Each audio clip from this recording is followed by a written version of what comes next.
Saya sampaikan dengan apa yang terjadi dalam kehidupan. Satu hal dalam hidup itu adalah jangan pernah mengeluh. Karena sepahit dan seberat apapun itu, percayalah kita punya kemampuan dan Allah akan memberikan kita ketegaran untuk menghadapi semua itu. Gitu. Bersedih boleh, tapi ingat bahwa Allah itu sayang sama kita. Ya. Jadi kalau Allah menyayangi kita, kenapa kita harus mengeluh?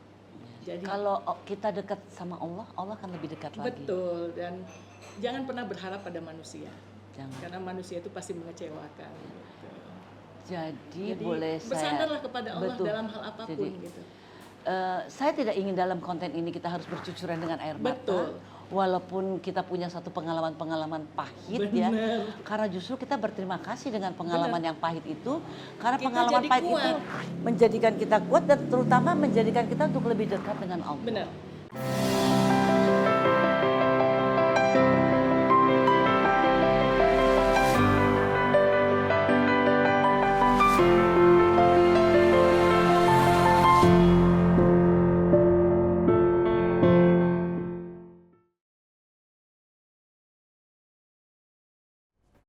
Assalamualaikum warahmatullahi wabarakatuh.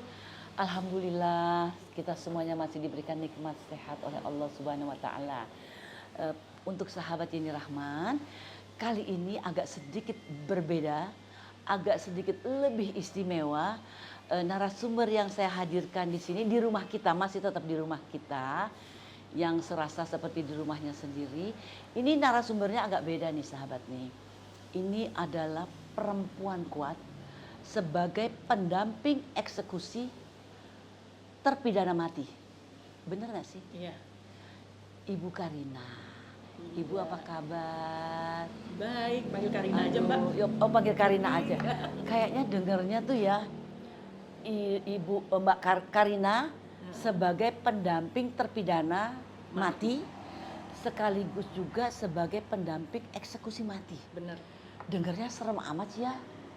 Saya juga nggak ngerti kenapa gimana saya bisa sampai ke situ. Ya. Tapi memang ketika tahun 2004, jadi tahun 2000 saya mendirikan yayasan, saya punya panti asuhan.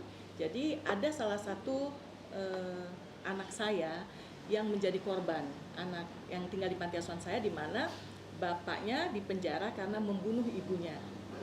Bapaknya dipenjara karena membunuh ibu kandungnya nih. Ibu kandung istrinya membunuh istrinya, maksudnya bapaknya anak yang di panti saya itu membunuh ibunya, membunuh istrinya, berarti suaminya membunuh istrinya karena dia curiga istrinya ibu dari si anak itu kan. Ibu dari si anak itu. Kok istrinya bisa? Dianggap mungkin dituduh selingkuh gitu. Ya. Nah dari situ saya sering membawa anak ini kan besuk ke penjara. Jadi saya ternyata kehidupan penjara seperti ini. Kemudian saya terdorong dengan satu novel yang saya pernah baca di mana berkisah tentang seorang yang dieksekusi mati. Waduh. Tapi setelah dieksekusi, pengaruh novel juga nih rupanya. Betul. Karena saya suka nulis, Mbak. Bukan pengaruh film atau pengaruh sinetron nih, tapi pengaruh novel. Ya, saya lebih suka karena saya juga menulis. Jadi Karina minum yuk. Ya, makasih Mbak. Jadi di situ saya melihat bahwa saya membaca ceritanya begitu sangat menyentuh saya karena bagaimana seorang yang sudah dieksekusi mati tetapi kemudian didapati dia tidak bersalah. Nah, dari situ saya dia tidak bersalah tapi dia mendapatkan eksekusi mati. Iya, karena ketika proses pengadilannya itu mungkin dengan bukti dan lain sebagainya mengarah ke dia, tetapi ternyata pada akhirnya pembunuh sebenarnya datang dan mengakui gitu. Oh subhanallah ya. Jadi kan sebenarnya dia tidak. Bagaimana pembunuh aslinya akhirnya datang mengakui? Ya mungkin dia dikejar rasa bersalah setelah pelaku yang semula dituduh ini dieksekusi. Itu nggak lepas tangan Allah juga. Betul, tuh, Bu. Saya rasa itu juga Mbak. Nah, ya. Kemudian saya seru banget nih ya ceritanya. Agak serem gitu. Setelah itu tahun 2004 saya memulai pelayanan saya di penjara. Nah, dan di Nusa Kambangan. Jadi kalau di Nusa Kambangan dari 2004 sampai 2017 itu saya terkenal Ratu Nusa Kambangan, Mbak. Jadi saya itu keluar masuk penjara. Tapi bukan terpidana ya, tapi saya mendampingi mereka terpidana mati. Dan dari tahun 2008 saya pendamping eksekusi mati. urusannya mati ya. Iya, karena Iya, saya memang Mbak, Karina, berarti ini panggilan jiwa sosialnya ya Karina. betul. Heeh. Padahal nggak punya basic untuk mengarah ke sana ya, atau pendidikan secara akademis untuk ke arah Enggak, karena sana. saya belajar teologi. Belajar teologi, Teologi. Jadi psikologi, saya teologi itu jadi saya pendamping rohani. pendamping rohani. Nah, ini yang mungkin agak ini ya, saya mantan pastor, Mbak. Oh, ini ada cerita lain lagi nih.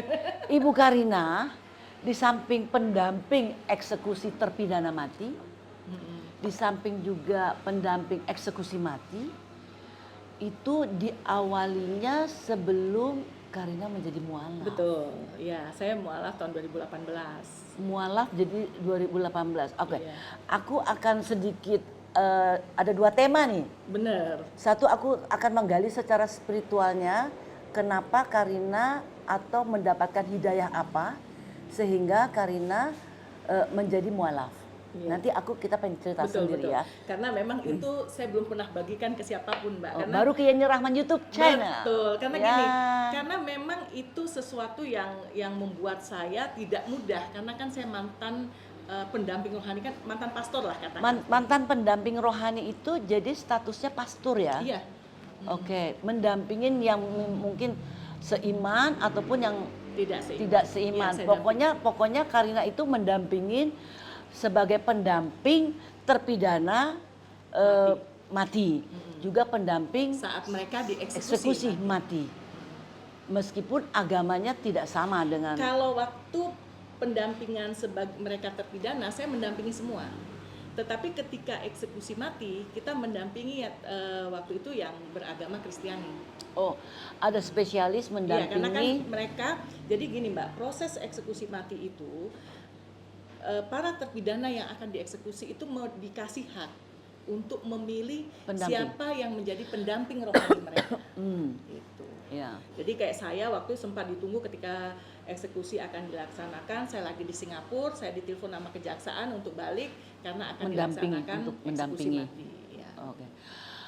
Untuk mendampingi seorang terpidana mati, tentunya Karina juga mendalami kasus per kasusnya ya. Kenapa seseorang ini mendapatkan terpidana mati. hukuman mati gitu? Betul. Kan mempelajari juga kasusnya Ya, gitu karena ya. kita membantu juga ke kasus hukum mereka juga kita bantu dalam Oh artian gitu. proses gerasi, peninjauan kembali, Kayak gitu kan. kayak pengacara Iya, juga. Dan kita bekerja sama dengan beberapa Pengacara. lawyer gitu ya. Oh, Dengan gitu, pengacara. oke. Karena gini, kadang-kadang Jadi kolaborasi nih ya antara antara lawyer dengan juga rohaninya, dengan Kemenkumham Kemenkumham dan kejaksaan. dengan kejaksaan. Karena terpidana mati itu status dia bukan narapidana yang dibina oleh narapidana lapas, tapi titipan kejaksaan. Sampai waktu kejaksaan mengambil mereka untuk dieksekusi. Oh gitu. Terpidana mati itu di negara kita masih ada ya? Banyak sekali, Mbak. Oh, Ratusan. Ratusan. Iya. Karena kan yang sekarang undang-undang yang boleh sampai adanya hukuman mati itu kan pembunuhan, itu saya pidana khusus ya, narkotika dan makar. Maka Ya, jadi kayak teroris ya. iya ya, Bisa. teroris. Itu langsung Saya yang korupsi belum. mestinya Koruptor belum. Loh, korupsi itu lebih Harusnya lebih jahat. Lebih jahat Karena dari uang narkoba rakyat, loh. Iya, tapi Ya. karena di undang-undang belum ada undang-undang yang mengatakan koruptor itu sampai hukuman mati, jadi belum ada koruptor yang menerima hukuman mati. Makanya masih ada terus koruptor di Iya, negara iya kita. betul, mungkin. Karena nggak kapok-kapok, Mbak. Ya, sama Itu kayak yang narkoba. sangat menyedihkan sebenarnya. Iya. Dan yang paling sedih sebenarnya Mbak, bagi saya pendamping mereka adalah kadang-kadang kita nggak tahu apa kriteria mereka itu sampai mereka terpilih, mereka yang akan dieksekusi. Kadang-kadang ada berapa yang proses hukumnya belum selesai, belum mengajukan gerasi, padahal mereka punya hak untuk pengajuan gerasi. Tapi ada yang sampai sudah gerasinya upah yang ditolak, paling tinggi lah ya, gerasi ya tentunya gerasi, ya. ya, gerasi dari presiden itu tertinggi. Kadang-kadang nggak sampai ke tahap gerasi, tapi udah harus Udah menjalankan dieksekusi. eksekusi mati. Iya, sementara yang sudah istilahnya yang sudah gerasinya ditolak masih tidak dieksekusi. Waduh, Jadi gimana? hal seperti itu. Ini hukum masih agak-agak. Nah, itu yang sangat memprihatinkan Oh, sebenarnya sangat bagi saya, memprihatinkan. makanya saya penentang hukuman mati. Karena bagi saya sebenarnya hidup mati manusia itu hak veto Tuhan. Ini unik lagi nih, dari statusnya sebagai pendamping terpidana mati sampai akhirnya ikut menentang hukuman Iya, mati. karena saya melihat banyak dalam proses itu banyak Keadilan. Ya dibilang ketidakadilannya demikian, dan prosesnya sendiri juga kadang-kadang sangat dipaksakan, Mbak. Bayangin aja kayak proses yang terakhir nih 2015, 14 yang sudah diisolasi, tapi hanya 4 yang dieksekusi. Dieksekusi dalam suasana yang sangat dipaksakan, hujan deras, petir, saya aja sampai basah kuyup yang mendampingi waktu itu. Tapi ya itulah negara kita. Oke, saya nggak mau terlalu masuk dalam Ya. secara Secara- yuridis formalnya, tetapi saya tentunya sebagai manusia biasa yang awam dengan hukum, memang sih kadang-kadang saya juga suka berpikir, apakah hukuman mati itu sudah layak gitu kan? Kan sepertinya mendahulukan panggilan daripada yang kuasa ya. Betul. Jadi kalau saya suka bilang, saya suka bercanda dengan tim kejaksaan atau tim eksekusi, saya bilang ini nih kayak justru pembunuhan berencana nih gitu, karena kan benar-benar disiapkan itu, ada tim eksekutornya. Tim eksekutor kan selain tim kejaksaan juga ada dari kepolisian ya, dari Brimob yang melakukan eksekusi gitu. Ada dokter, ada yang pelaku pemularasan Semua jenazah, komplit. semua pengawalan dan lain sebagainya. Itu benar-benar dengan biaya dan anggaran yang Iya, nggak sedikit. memang sih masih juga ya, mungkin ada negara yang masih pro kontra ya. Betul. Ya, apakah hukuman yang lebih layak lagi selain hukuman mati? Kan bisa aja mereka mendapatkan hukuman seumur hidup Iya. gitu loh, sampai dia mati sendiri. Iya, dan Tapi itu bukan, banyak juga terjadi. itu ada juga ya, tapi Ada. bukan ditembak mati gitu Tidak kan? tembak. Yang mirisnya, Mbak, ketika proses penembakan itu, selama yang saya dampingi ya, Mbak, Iya. tidak ada satupun yang terkena tepat di jantungnya. Ngaco malah dapat kenanya. Kena di pinggang, kena di Aduh, tersiksa jadinya. dada. Akhirnya ketika tidak mati, Tersiksa tidak langsung dulu. mati, tembak kepalanya. Astagfirullahaladzim. Oh gitu Dan ya, itu Mbak. beberapa yang saya dampingi. Jadi kepalanya memang. Dan Dan itu Karina, memang di dalam undang-undang harus demikian, Mbak, karena undang-undang kita eksekusi mati itu harus sampai mati. Dan bila dalam proses tertentu eksekutor melakukan tembakan dan terpidana mati tidak mati, maka pemimpin regu yang harus menembak oh gitu. kepalanya. Padahal kan kalau sedang melakukan penembakan mati ini kan, kita nggak boleh tahu siapa yang ada isi. Iya, jadi itu ada isi biasanya pelurunya. ada 13 orang yang 13 orang, eksekutor, semua pegang senjata, semua pegang senjata. tapi Ada tidak- 3. ada 3 yang isi. Iya, Oh bukan 1 ya? 3. Oh 3 yang diberikan isi gitu. Tapi mereka nggak tahu yang mana. Tapi secara emosional mereka juga terdampak loh, Mbak, yang eksekutor itu. Oh secara psikis juga pasti akan Iya pasti lah. terganggu. Walaupun dia tidak tahu yang mana sebelumnya ya, tapi ya itu pasti akan. Oh jadi tidak 1 orang ya, tapi diberikan 3 Iya. supaya tidak saling tahu yang mana nih sebenarnya peluru Iya, mana betul. yang kena. Kalau memang kenanya itu pas Pas di sampai jantung. sasaran di jantung, dia tidak merasakan sakitnya, cuma dek udah selesai. Iya mungkin. Tapi kalau arahnya salah, dia akan merasakan tersiksa ya gitu ya. Tapi di situ, Mbak, saya melihat ya, mereka yang terpidana mati yang dieksekusi ini itu luar biasa, seperti Rani. Rani itu saya salut sekali ya. Karena dia kan dalam kondisi puasa, dia perempuan dan menghadapi dengan Kasusnya apa ya itu? narkoba. Narkoba. Dan itu yang sedihnya, temen dia satu kasus itu Ola bisa diterima gerasinya sementara dia tidak. Nah itu faktornya apa tuh? Ya kita nggak ngerti. Kurang kurang gitulah. kurang apanya gitu ya? Mungkin Oh, begitu oke, gitu. oke. Dan dia sangat luar biasa, dan dia khatam Quran ketika di dalam, dan dia waktu itu sangat menggugah saya.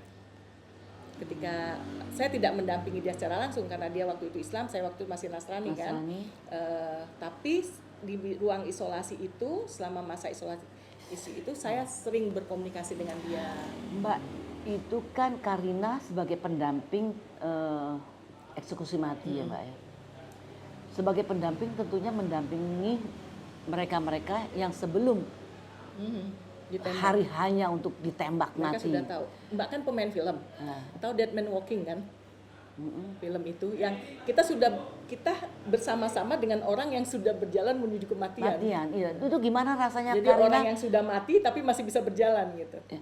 Karina mendampinginya, besok lu bakal ditembak mati. Iya. Malamnya kah, paginya kah, atau sehari sebelumnya menemani dia gitu? Sampai ditembak. Sampai ditembak. Bayangin jadi saya dampingi mereka bertahun-tahun. Lalu saya mengambil mereka dari ruang isolasi untuk dibawa kepada eksekutor. Lalu saya dampingi mereka sampai di tiang penembakan. Terus beberapa menit sebelum terjadinya eksekusi, saya masih memeluk mereka satu persatu. Ya Allah. Begitu selesai eksekusi, saya juga yang menandatangan surat kematiannya. Itu yang Mbak, saya juga nggak ngerti kenapa saya punya keberanian. Dan kenapa jadi itu profesinya Karina gitu loh? Ya mungkin panggilan, Mbak. Karena saya melihat orang selalu mengatakan bahwa mereka yang terpenjara adalah sampah masyarakat. Tapi saya berpikir begini, banyak di antara mereka yang benar-benar sudah bertobat, ya. Dan saya pikir kita mungkin belum tentu lebih baik di hadapan Allah daripada mereka, ya. Iya. Kita bisa tertawa, kita bisa tersenyum, mungkin karena Tuhan belum buka aib kita aja, misalnya seperti itu kan. Tapi saya paling tidak saya bersyukur mereka memilih saya di hari-hari terakhir mereka. Bahkan bertahun-tahun saya dampingi mereka. Oh ya? Mbak, sebelum mendapatkan eksekusi mati tentunya udah segala upaya dilakukan Iya, ya? proses hukumnya Proses luar hukum biasa. segala upaya tuh berarti Mbak Karina juga tetap ikut Oh fight iya, ya? saya sampai datang ke gedung DPR. Memperjuangkan kalau perlu orang ini nggak usah. Iya, betul. Aduh. Karena kadang-kadang mereka yang sudah benar-benar melakukan jadi teladan di lapas itu yang dieksekusi misalnya. Ya. Ya seperti itu gitu. Terus, saya sampai ke DPR, bahkan ikut berusaha ya? Sampai ke Istana Negara. Saya ingin mengatakan ini nggak pantas untuk dilakukan hukuman mati. Ya itu kita ambil sisi positifnya, ibadah juga sih untuk Karina ya kan, mudah-mudahan bisa membawa manfaat untuk dunia dan akhirat ya. Amin. Tapi pasti yang terpidana untuk mendapatkan eksekusi mati pasti dia minta tolong banget ya. Oh iya, sebenarnya gini Mbak, mereka itu selalu mengatakan kepada saya seperti ini, tidak ada kesedihan di dunia ini melebihi kesedihan kami, dan tidak ada ketakutan di dunia ini melebihi ketakutan kami. Ketakutan dan kesedihan kami adalah ketika bangun pagi, karena setiap bangun pagi sepanjang hari mereka akan menunggu apakah hari itu mereka akan diberitahu untuk dieksekusi, dan itu bertahun-tahun. Itu yang sangat luar biasa menyedihkan. Pasti dia nggak akan hilang begitu aja ya Karina ya. Begitu dia ditembak mati dan klek mati, aduh rasa perasaannya Karina nih gimana yang udah mendampingin dia ya. Saya sebenarnya lebih ke marah ya. Marah itu gini, karena saya kadang-kadang berpikir begini, kita berjuang, kita melakukan hal-hal yang bahkan sudah di luar dari batas kemampuan kita lakukan, kita upayakan, tapi eksekusi tetap dilaksanakan gitu kan. Sementara kita melihat banyak ketidakadilan itu juga mereka rasakan. Kok mereka tidak dieksekusi, padahal mereka sudah gerasi. Kok saya masuk daftar sementara saya belum mengajukan gerasi misalnya. Jadi hal seperti itu gitu. Nah, kita dengan teman-teman pernah juga ya kita protes, kita katakan ini nggak layak untuk ada eksekusi, sampai ke kita melakukan judicial review segala. Tapi ya udah menjadi hukum negara kan, kita juga harus tunduk dan patuh. Meskipun kadang-kadang bertentangan dengan batin kita ya. Bener banget. Sama aja beberapa peristiwa kejadian seorang pencuri. Ada yang pencuri ayam, pencuri singkong, dikebukin. Bahkan sampai mati kadang-kadang, sementara yang koruptor gede-gede masih bisa bebas. Dan melambai-lambai di televisi.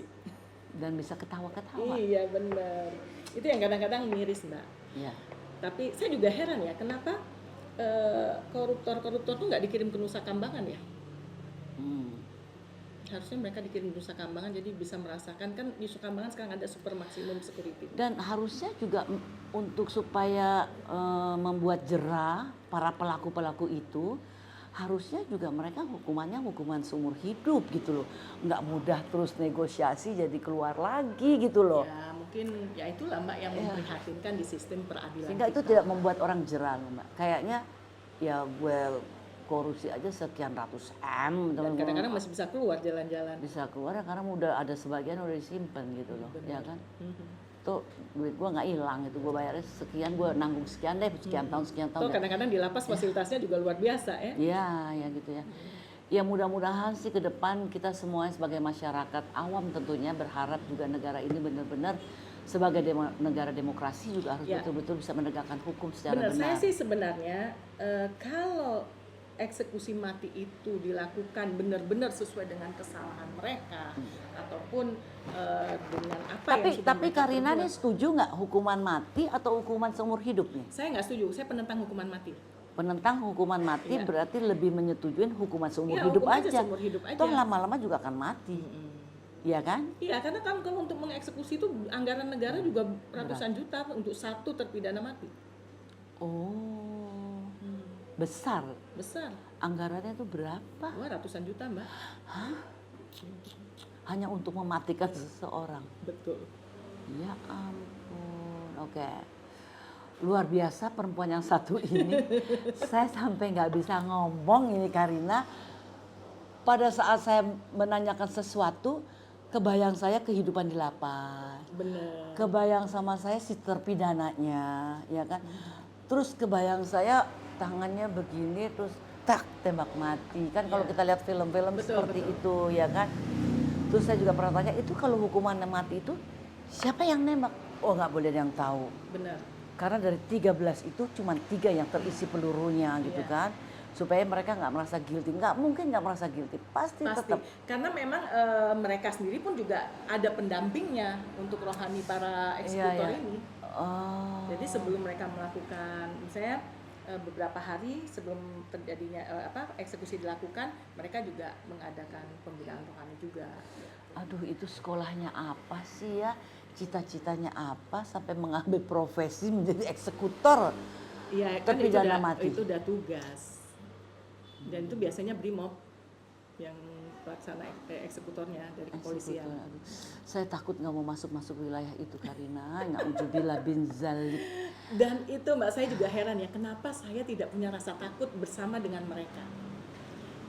Saya selama 16 tahun balik Mendampingi. Nusa Kambangan, itu saya bersyukur Mbak, tidak pernah sekalipun saya dilecehkan oleh mereka yang dibilang sampah masyarakat. Padahal Mbak, kalau saya misalnya ke satu seminar atau ke satu ruang diskusi atau ketemu siapa yang pejabat atau siapa, pasti bilang, Mbak bagi nomor telepon dong, bagi ini dong, bagi ini dong. Gitu. Tapi di sana nggak, mereka sangat menghargai saya. Itu yang saya salut dengan mereka. Dan kalau mereka istilahnya nothing tulus ya, mereka bisa aja sandera saya, semua laki-laki yang saya dampingi. Ya kan? Tapi tidak, mereka justru Jadi menguatkan Karina ini saya. benar-benar sebagai pendamping setelah terpidana itu mendapat eksekusi mati jadinya. Enggak, saya dampingi mereka jauh sebelum. Jauh sebelum kan? Saya pendamping terpidana. Jadi bertahun-tahun Mbak, ada yang saya dampingi 10 tahun, ada yang 7 tahun, ada yang 8. Bayangin udah seperti anak-anak saya. Jadi walaupun umur mereka sudah lebih tua gitu, tapi mereka manggil saya mam gitu semua gitu. Jadi saya di sana Sampai sekarang apa Karina enggak? Sekarang enggak sekarang saya masih melakukan beberapa kegiatan di lapas. di lapas.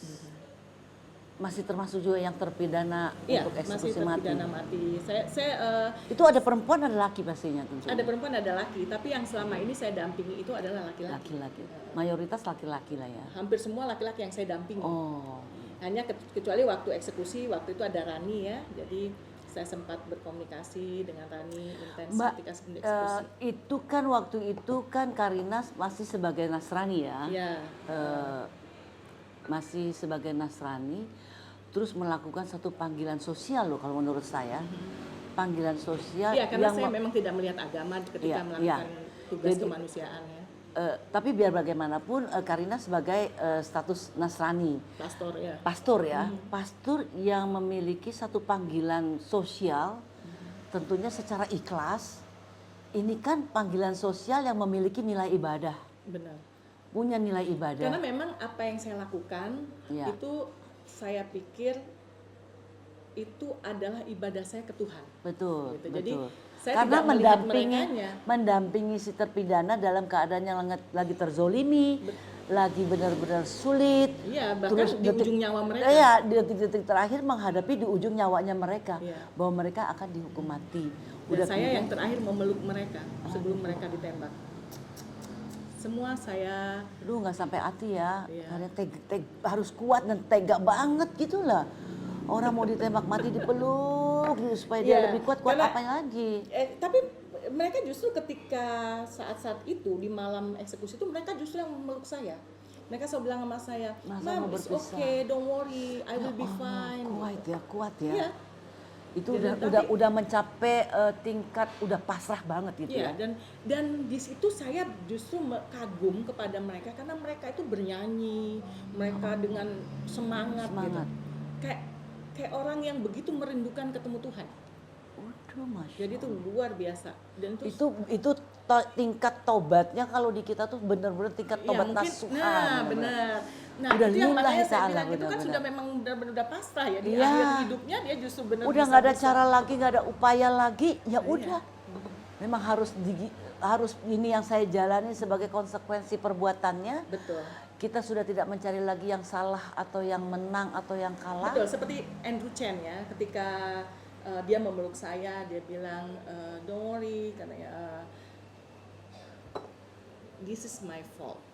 So I want to say sorry to Indonesia," dia bilang. Jadi ya ini bagian yang harus saya tanggung jawab karena saya melakukan kesalahan. Tapi walaupun seharusnya saya tidak deserve, saya tidak layak untuk hukuman mati ini, tapi let it be gitu. Dia bilang sama saya, don't be sad, dia bilang gitu, karena nanti saya akan bukakan pintu surga buat kamu gitu.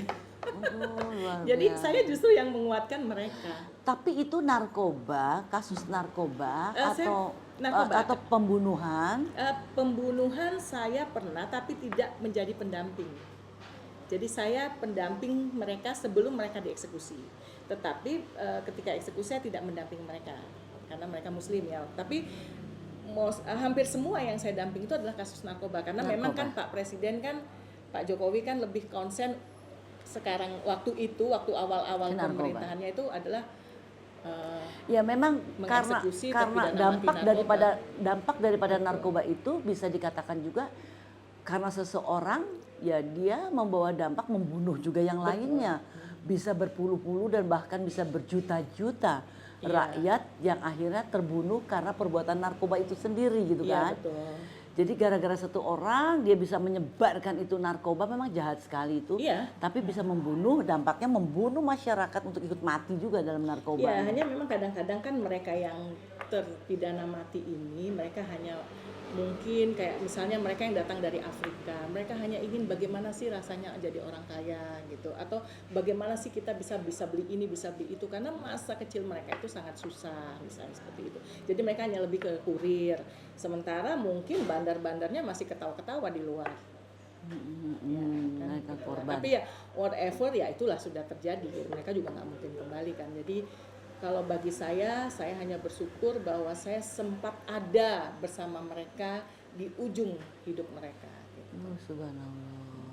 Luar biasa lu Karina, ini suatu pengalaman batin yang luar biasa, pengalaman hidup yang luar biasa, yang memiliki kekuatan batin ini luar biasa. Karena begitu dari pelukannya Karina, mereka tahu ditembak mati. Dan itu saya malam ngurusin masih, mayatnya lagi. aduh, malam masih kebayang-bayang dong pasti ya. Iya. Pernah didatangin dalam mimpi kah? Kalau dalam mimpi apa itu enggak, tapi karena kan saya merasa cukup dekat dengan mereka, jadi udah seperti anak-anak saya anggap, walaupun yang seperti tadi saya kata dia ada yang jauh lebih tua dari saya misalnya, tetapi mereka menganggap saya itu udah benar-benar kayak ibu mereka gitu. Jadi saya datang ke mereka juga bukan sebagai pastor atau bukan sebagai pendamping rohani, saya lebih datang sebagai sahabat buat mereka. Iya, ya apapun lah perbuatan itu yang bisa berdampak negatif kepada masyarakat, tentunya siapapun tidak akan mendukung dan mensupport, ya kan? Apapun lah alasannya, walaupun dia pemakai narkoba, saya menganggap itu dia atau kurir itu sebagai korban. Tapi justru yang harus dicari itu ujung-ujungnya si bandar gitu kan. Itu yang harusnya. Jadi mungkin kalau mereka-mereka ini sebagai rasa jeram mereka ya seumur hidup sih sebenarnya. Iya, kalau saya maunya begitu. Hemat saya, Jadi yang ya. benar-benar siapa sih ini di ujungnya ini? Itu yang mestinya yang dicari, harus. ya Karena kan? kalau memang mereka ini bandar harusnya berkurang dong. Kan Ini bandarnya ada terus. habis. Tapi kan ini ada terus. Jadi hanya berganti. Justru kurir itu harganya jadi lebih mahal dengan beratnya hukuman. Kurir itu jadi lebih mahal karena beratnya hukuman. Iya, karena dengan adanya hukuman mati kan bergaining Benar mereka sih itu, Karina, tapi gara-gara si kurir itu masyarakat kita yang mati juga jadi banyak Benar. gitu kan. Ya, Jadi itu. apapun memang harus dibuat satu konsekuensi yang bisa membuat mereka-mereka itu jerah. Ya, tapi memang kadang-kadang juga sistem peradilan kita. Saya pernah berbicara Kurang imbang, dengan ya. Freddy Budiman yang sangat. Saya bilang gini, Fred, kok kamu masih nekat sih udah dalam penjara, masih aja bikin pabrik, bikin ini. Terus dia tahu nggak Mbak? Dia jawab sama apa? Emang itu narkoba bisa jalan sendiri ke dalam lapas? Juga what I mean, gitu. Berarti kan dia tidak Ada. bekerja sendirian. Ya. Dia ngomong gitu aja sama saya, dia bilang emang apa bahan-bahannya bisa masuk sendiri ke dalam lapas. Iya. Orang saya kan di dalam, Iya, katanya betul. gitu. Oke. Tapi whatever itulah. Ya. Ya, Kalau dan memang kita- sudah ada juga yang kena hukum Kalau dari beberapa. kalau kita perdalam ke arah situ pun cukup sensi. betul, nanti itu Cukup sangat. sensitif gitu ya. Ya, yang penting Tapi ya itulah sistem hukum di Indonesia. betul, tapi bagaimana kita bisa mensosialisasikan hal-hal yang Bahaya, negatif iya. menjadi positif. Bagaimana kita bisa membantu masyarakat kita, paling tidak di lingkungan keluarga kita, Betul. Sebenarnya saudara-saudara intinya itu, Mbak. kita untuk bisa Kekuatan mencegah dulu daripada keluarga. keluarga. Karena Bagaimana keluarga yang mencegah kuat, dulu betul. untuk tidak mereka terpengaruh Paling dengan nggak yang lingkungan dalam luar. keluarga ini, sehingga kalau keluarga, anak dalam keluarga merasa nyaman, nggak akan dia terpancing dengan atau tergoda dengan tawaran-tawaran yang nggak baik di luar. Ya, Itu peran keluarga memang peran keluarga yang sangat paling penting sebenarnya. Benar. Jadi tidak sama juga di dalam pendidikan tidak juga kita hanya mengandalkan dari Guru, universitas sekolah, ya. guru sekolah, tetapi justru ujung tombaknya di orang tua. benar. Makanya kalau jadi orang tua kita tetap berpegang kepada komunikasi antara orang tua dan anak. Benar. Supaya apa sih yang menjadi kendala anak, apa sih yang menjadi kesulitan anak, apa sih yang menjadi keinginan Benar. anak gitu ya kan. Ini harus disamakan persepsi ini. Benar. Kalau tanpa komunikasi Nggak akan jadi jurang malahan. benar. Jadi ada justru orang tua udah merasa punya otoritas sebagai orang tua dan anak merasa punya kebebasan akan masa depannya gitu. Tapi anak juga harus paham, tidak akan mungkin ada orang tua yang akan Ingin mencelakakan, menjerumuskan anak. Betul. Gitu ya kan. Jadi kita sebagai anak juga harus introspeksi diri. Tidak semena-mena maunya kita sendiri. Iya. Segala sesuatu harus dimusyawarahkan lah dengan kedua orang tua. Apa yang menjadi keinginan masing-masing, bukan ngajarin ini supaya tapi memang begitu buat saya seharusnya. tuh alat yang paling tepat itu adalah komunikasi antara orang tua dan antara anak dan orang tua. Keluarga tuh ujung tombaknya kesuksesan dan keberhasilan si orang anak. Betul. Kalau anak ini nggak berhasil juga orang tua merasa tidak berhasil Benar. untuk membesarkan Ya, orang anak tua dan akan mendidik. merasa gagal. Pasti merasa gagal dan pasti merasa salah. Oke, Karina, kalau aku masuk ke masalah-masalah itu cukup sensitif, Ya, tapi udah. juga pasti aku sebagai warga, sebagai masyarakat pasti ada punya bertentangan dengan batinku gitu loh ya kan. Tapi tentunya kita berharap bahwa hukum ini bisa ditegakkan secara adil. Terus kepada pelaku-pelaku penjahat-penjahat itu juga bagaimana bisa dilakukan hukuman yang bisa membuat dia jerah. Betul. Ya, Dan tidak mengulangi kesalahan. yang lain. tidak mengulangi kesalahan lagi. Jadi sebagai manusia tentunya kita berikan kesempatan juga lah. Siapa tahu mereka sudah benar-benar Iya. bertobat gitu kan. Itu yang sebenarnya seharusnya. Jadi Ya. fungsi dari, tapi memang di Indonesia sendiri kan sekarang sudah bukan penjara, tapi menjadi lembaga pemasyarakatan. Jadi ada pembinaan. Hanya terpidana mati kan tidak bagian daripada itu. Mereka adalah titipan kejaksaan di lapas. Karena sudah mendapat eksekusi. Ya, karena mereka hanya sayangnya eksekusinya itu bisa dilakukan setelah puluhan tahun mereka ditahan. Ya sebenarnya sih itu juga satu kesempatan sih, satu upaya juga sebenarnya loh secara hukum. Harusnya. Sebenarnya tanpa disengaja secara hukum diberikan kesempatan. Yang panjang. Yang panjang, mudah-mudahan dalam kesempatan itu belum sampai hari hukuman mati, tembak mati dia udah mati gitu kan.